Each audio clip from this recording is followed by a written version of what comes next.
আসসালামু আলাইকুম এভরিওয়ান, সবাই কেমন আছেন? আশা করি সবাই ভালো আছেন। আপনাদের দোয়ায় আমি অনেক অনেক ভালো আছি। ওয়েলকাম সবাইকে আনিশা মনে যেহেতু ফেসবুক পেজে।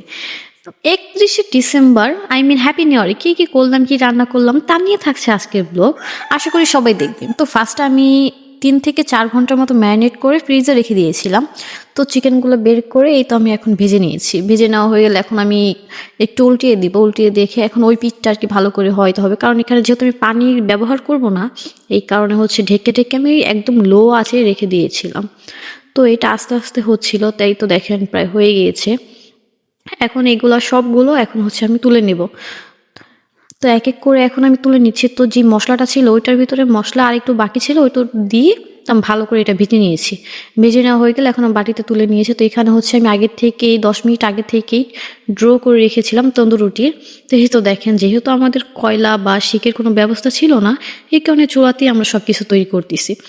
দেন হচ্ছে এখানে তন্দুর রুটিটা এখানে চুলাই তৈরি করেছি। এই তো দেখেন ফাইনাল লুক। দেন চিকেনের সাইড থেকে যে একটু উঠে গেছে, এটা কেউ খায়নি আসলে, উঠানোর সময় একটু এখান থেকে ছিঁড়ে গিয়েছিল। তো এই সসটাও আমি বাসায় তৈরি করেছি। আজকে সব কিছু আমি বাসায় তৈরি করেছি। আল্লাহ হাফেজ, টাটা।